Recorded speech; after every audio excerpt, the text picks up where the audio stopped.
SCP-3115 99.7 Cognitohazardous FM. Object Class Euclid. Special Containment Procedures.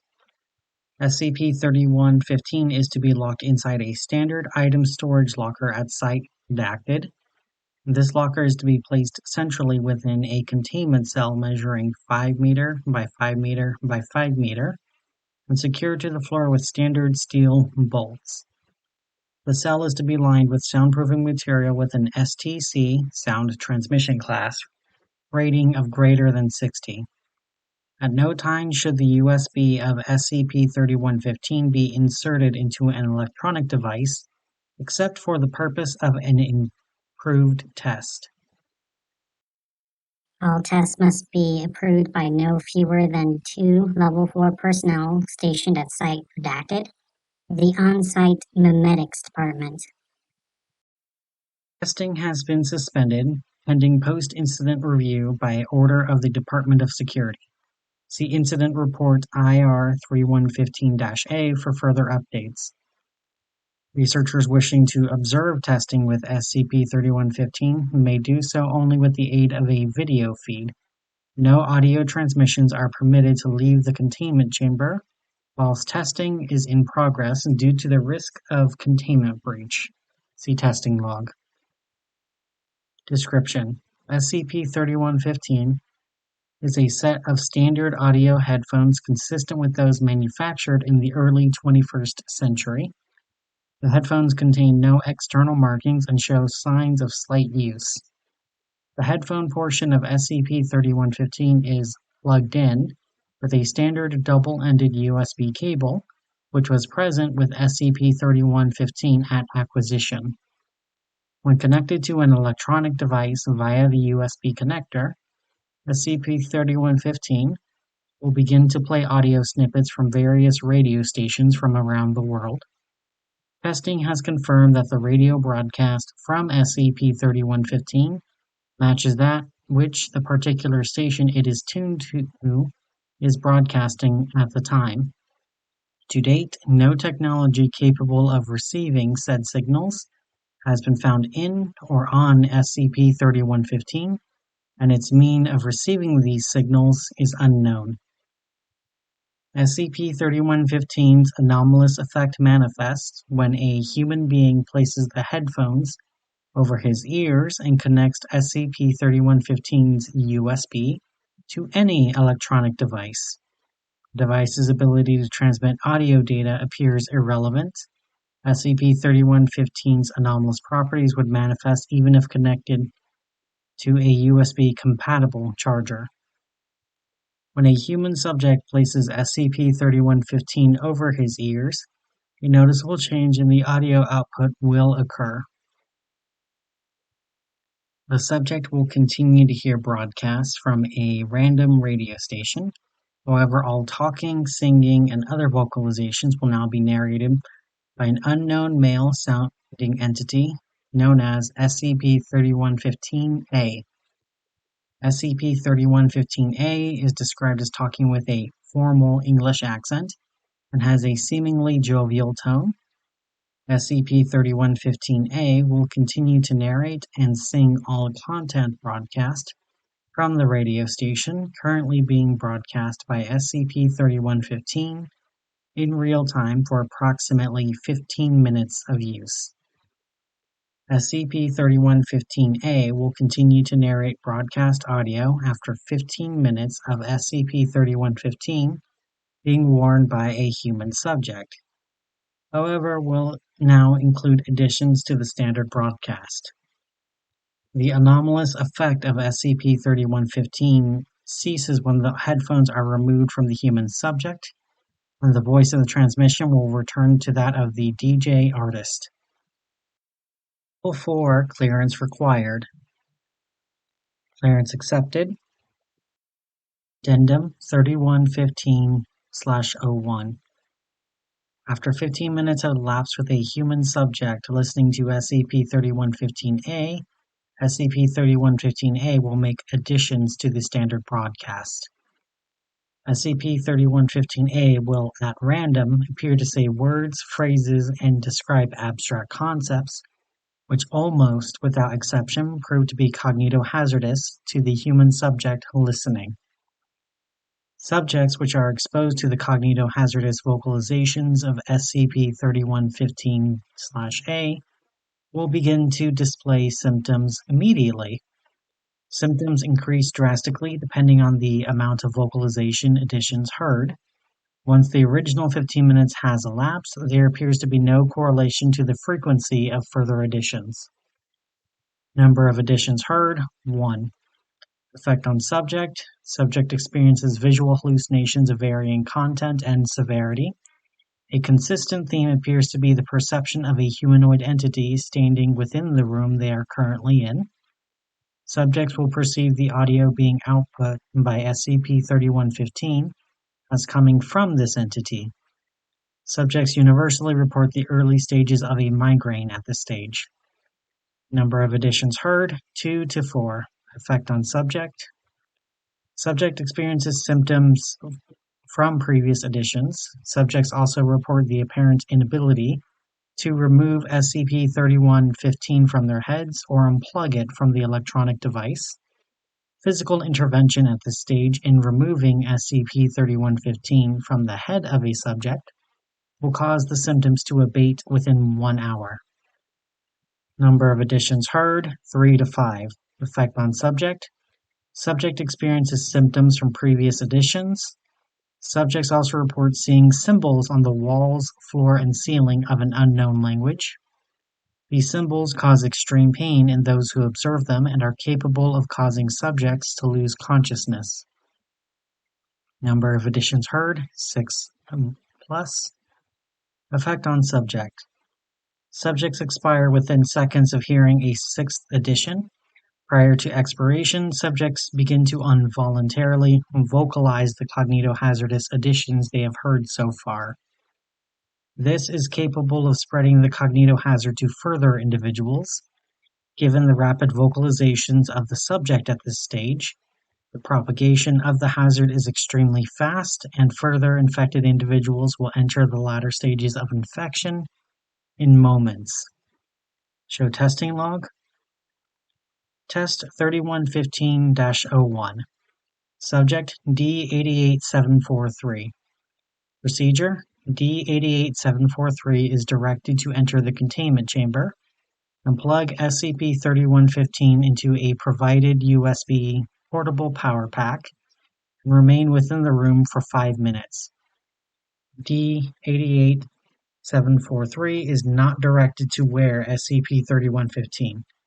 Results: D88743 follows instructions and reports faintly hearing a broadcast consistent with BBC Radio 1's morning show coming from SCP-3115. Note: D88743 is near to SCP-3115, but is not wearing it. D88743 disconnects SCP-3115 from the power pack and exits the chamber without incident. Analysis: Site redacted is shielded from all outside broadcasts. Audio output is later confirmed to be consistent with BBC Radio 1. However, the means in which SCP-3115 has detected this signal is unknown. Test 3115-02. Subject D88743.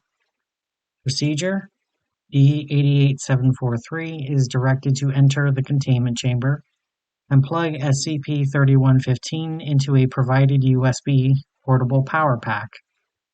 D88743 is instructed to wear SCP-3115. D88743 is permitted to leave the containment chamber after 5 minutes as per previous test. Results: D88743 follows instructions exactly. Upon wearing SCP-3115, D88743 removes SCP-3115, stating surprise at hearing SCP-3115-A instead of a standard broadcast. D-88743 is instructed to place SCP-3115 on his head again, which he does without argument. After 5 minutes has elapsed, D-88743 unplugs SCP-3115, removes them from his head, and leaves the containment chamber. Analysis: audio output matches that of WKCS-FM. D-88743 is placed in observations for 1 week following test, but shows no negative effects. D-88743 expresses reluctance to partake in further tests, claiming the voice of SCP-3115-A unnerved him. Test 3115-03. Subject D-88743. Procedure: D-88743 is instructed to follow procedures as per Test 3115-02. However, is instructed to remain within the containment chamber wearing SCP-3115 for 16 minutes. Results: upon passing the 15-minute mark, D-88743 stands and appears panicked. D-88743 asks research staff how that guy has been able to get into the room without using the only door, which was locked as part of testing procedures. Upon passing the 16-minute mark, D-88743 leaves the containment chamber, complaining of a headache. Analysis: D-88743 reports seeing the manifestation of SCP-3115-A. D-88743 is extremely paranoid following this test and has shown an aversion to wearing any form of headphones again. D-88743 was treated in the medical bay for a migraine and was placed under observation. During this time, D-88743 spoke aloud the cognitohazardous phrase he had heard from SCP-3115-A, exposing a member of medical staff to Stage 1 infection. Class A amnestics proved effective in neutralizing infection in both persons. D-88743 is terminated as per standard D-Class protocols at the end of the month. Test 3115-4. Subject D-4452. Procedure: D-4452 is instructed to follow procedures as per Test 3115-2. However, is instructed to remain within the containment chamber, wearing SCP-3115 until instructed otherwise. Results: D-4452 follows instructions exactly. D-4452 expresses similar symptoms to D-88743 after the 15-minute mark. At 23 minutes and 6 seconds following the activation of SCP-3115, D-4452 begins convulsing in his seat and speaking unintelligibly, now believed to be in Stage 6 infection. D-4452 begins vocalizing cognitohazardous phrases before expiring. During this test, 5 research staff were observing the test using both a visual and audio feed. All 5 personnel were infected immediately with Stage 6 infection on hearing the cognitohazard.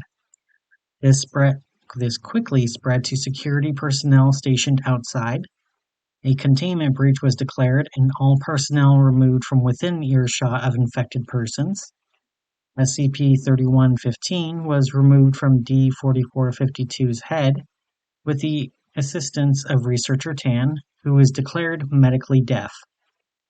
Post-mortem examination of infected personnel deduced the cause of death to be cardiac arrest. Analysis: this test caused a site-wide containment breach to be declared.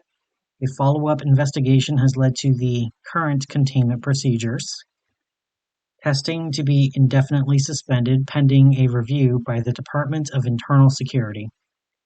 Show Incident Report IR-3115-A. Incident Report IR-3115-A. On the 4th April 2017, SCP-3115 underwent its first site-wide containment breach since containment was first established.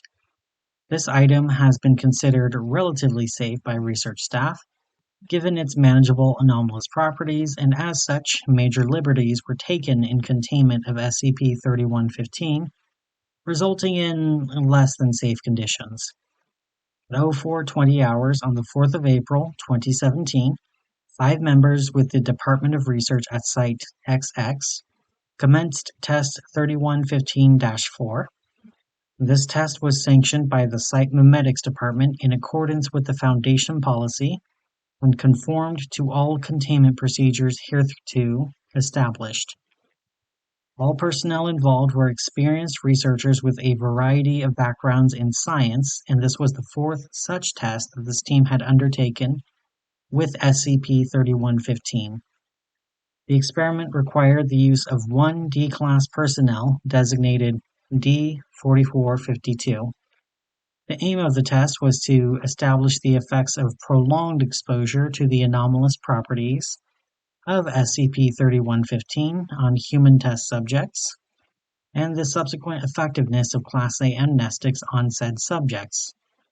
Prior to this test, no test subject has been exposed to the anomalous properties of SCP-3115 for more than 16 minutes.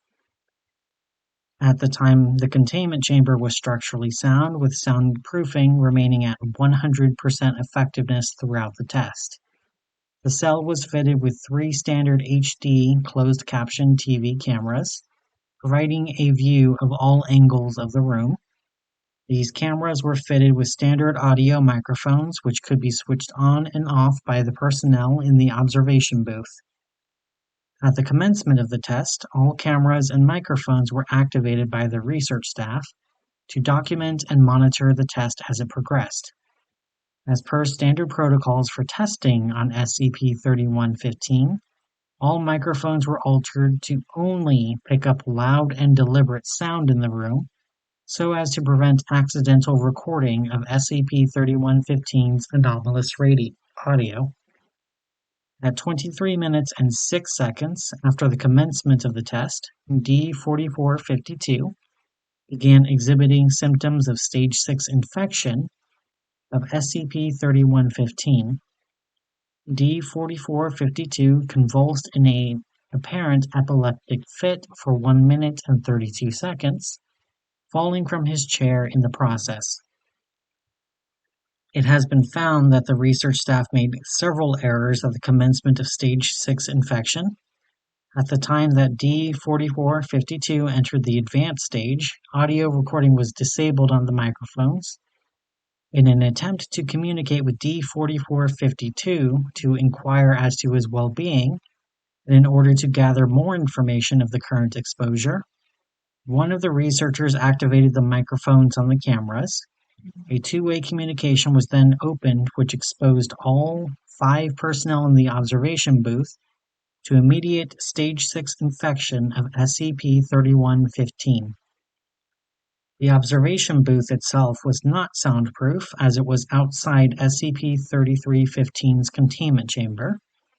Due to the volume of the researchers' subsequent vocalizations, the sound permeated through the gaps in the doorframe and exposed the 2 security guards stationed outside. Their vocalizations was then picked up by the CCTV cameras in the hallway, which transmitted the infection to the camera control operator in the secure command center. The infection then spread throughout a small portion of the facility before the event was witnessed by a member of staff through a non-audio CCTV camera.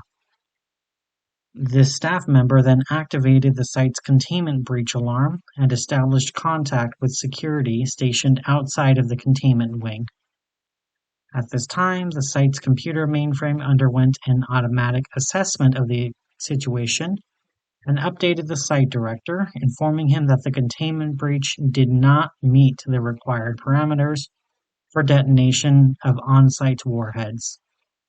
A further error in containment then occurred, whereby further security personnel entered the containment wing in order to re-establish containment, further spreading the infection to those personnel. Site records indicate that proper safe working protocols were not followed by staff at the site undergoing this containment breach. Standard operating procedures for an auditory anomaly undergoing containment breach states that Mobile Task Force ETA-11, Savage Beasts, must be informed immediately. This procedure was not followed, and MTF ETA-11 were not informed until 14 minutes and 44 seconds after the activation of the containment breach alarm.